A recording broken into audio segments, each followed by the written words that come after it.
ସ୍ୱାମୀ Paramananda. March 15। ଦିନଟିର ପ୍ରଧାନ ଚିନ୍ତା। ସଂସାର କେବେ ହେଲେ ଆମକୁ ବାଧା ଦେଇପାରିବ ନାହିଁ ଯଦି ଆମେ ସଂସାରକୁ ସେଇ ବାଧା ଦାନର ସୁଯୋଗ ନ ଦେବା। ସ୍ମରଣୀୟ ପଂକ୍ତି। କିଏ ମୋତେ ଦେଖାଇବ ପଥ ଜଗତର କୋଳାହଳ ମଧ୍ୟରେ, ତୁମେ ଯଦି ନାହିଁ ଆସ ପ୍ରଭୁ। ତୁମେ ହିଁ ଯେ ପଥ ମୋର, ତୁମେ ହିଁ ତ ଅଗ୍ରଗାମୀ ପଥ ପ୍ରଦର୍ଶକ।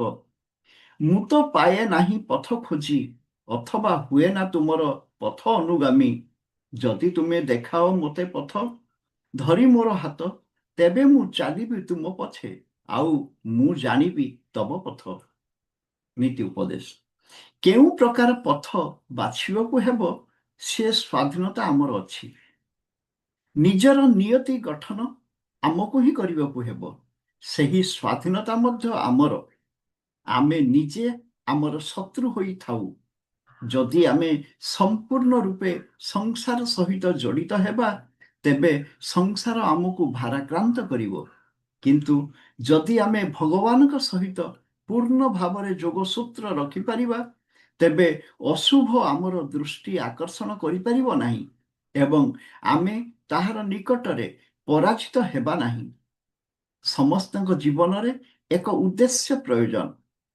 ପ୍ରତ୍ୟେକ ମାନବାତ୍ମାର ଲକ୍ଷ୍ୟ ହେଉଛି ଭଗବାନଙ୍କ ସଙ୍ଗେ ପ୍ରତ୍ୟକ୍ଷ ଯୋଗାଯୋଗ। ପ୍ରାର୍ଥନା। ହେ ପୂର୍ଣ୍ଣ ଜ୍ଞାନ ସ୍ୱରୂପ, ମୋର ପ୍ରଣତି ତୁମ ଚରଣରେ ନିବେଦନ କରୁଛି। ତୁମେ ଜାଣ ମୋର କି ପ୍ରୟୋଜନ।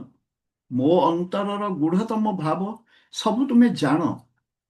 ତୁମେ ମୋର ସକଳ ଆବଶ୍ୟକତା ପରିପୂର୍ଣ୍ଣ କର ଏବଂ ମୋତେ ଯୋଗ୍ୟତା ଦାନ କର, ମୁଁ ଯେପରି ପବିତ୍ର ଜୀବନଯାପନ କରିପାରିବି ଏବଂ ସମସ୍ତଙ୍କ ମଧ୍ୟରେ ତୁମର ଆଶୀର୍ବାଦ ବିତରଣ କରିବି।